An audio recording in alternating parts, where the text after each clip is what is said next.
Okay, so this episode starts with Perona bartering with Koby, saying she'll free him in exchange for helping to free Moria as well. Now, immediately after that scene, it cuts to Koby escaping in underground with with the slaves that Blackbeard and his crew have been keeping. And a couple things to note from this whole beginning section with Perona. First is that Kobe's decision he made in this episode shows he learned the most important lesson from Garp, which is to use a scenario and the tools that available at your disposal to the best of your advantage, even if it means kind of skirting around the law a bit. And the fact that he did accept Perona's like deal does in fact mean Mori is free now. So it's it's one of those things where I'm curious to see what the plans are going to be there, because even in the manga, we still don't know what exactly Moria's status is after that point. And with that, I also gotta say the animation art design just in this whole first section of the episode, where you see Perona using her powers, was phenomenal. Like, don't get me wrong, I like the simplicity of how her powers are displayed in pre-time skip, but I do really like the splash of colors they added to the build-up of Perona using her powers in this episode, as it does give a more eerie, sort of occultish vibe that is very fitting with the theme of her character. Again, small detail, but thought I'd mention it.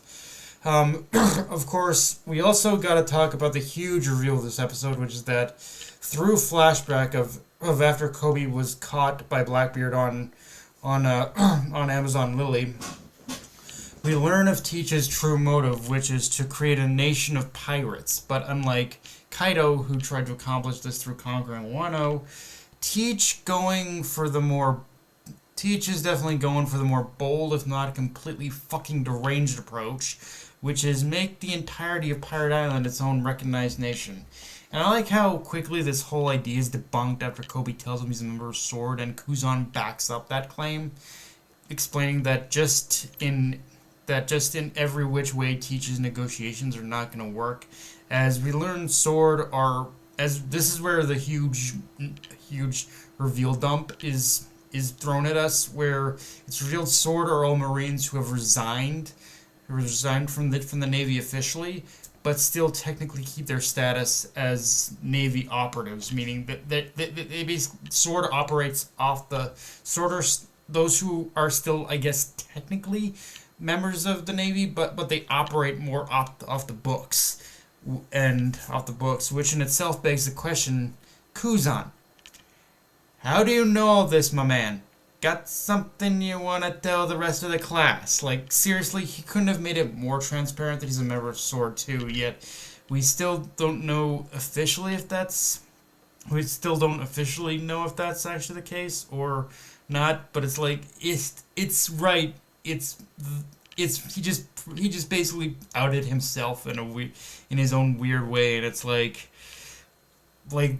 it's just one of those things that just begs the question: what exactly are you planning, Kuzan? What is your end game in all this? It's just, yeah, and but in either case, the episode ends with more members of Sword appearing on the island alongside Toshigi and Garp, which this is definitely where the fun begins. Is from here, things are only going to blow even more out of control on Pirate Island, and if you're already a fan of Garp, then the next few episodes are going to do a lot to reinforce your love for him as a character. Like, everything you love about Garp is going to be fully 100% on display, and you will see, full stop, why Garp is considered the best, one of the best of the best among the Marines. Like, it's gonna be all on display in this next episode.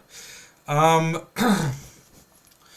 with that said, on top of revealing Kobe's resourcefulness, this episode did also reveal how recklessly selfless he can be. As the moment Pizarro gave out the orders to find the slaves, what does Kobe do but offer himself up, and it's as a distraction. And it's one of those things that is very, in every which way, insane, stupid, and just pretty much perfectly in line with something Luffy would do.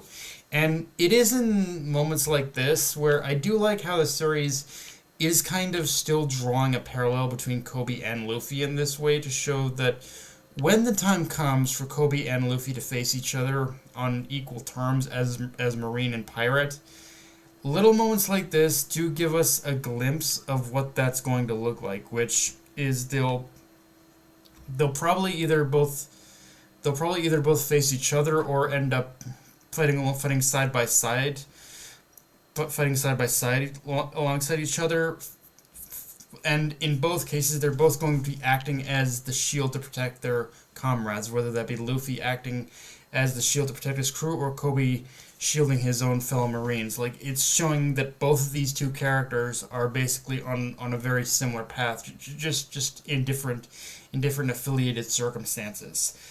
That aside, though, I do like how a lot of this episode also was really just a game of cat and mouse. Koby serving as the distraction to lure the Blackbeard pirates away while simultaneously not trying to get caught or cause too much of a ruckus. The latter of which proved to be harder than he thought. And something like this would make the episode a little boring to me, just from the fact that we didn't actually see the main Blackbeard pirates. But I do like how the big name members of the Blackbeard pirates weren't even involved all that much in this episode. It was mostly just the subordinate members, showing that even lowly subordinates are kind of just as dangerous as the big names, so to speak.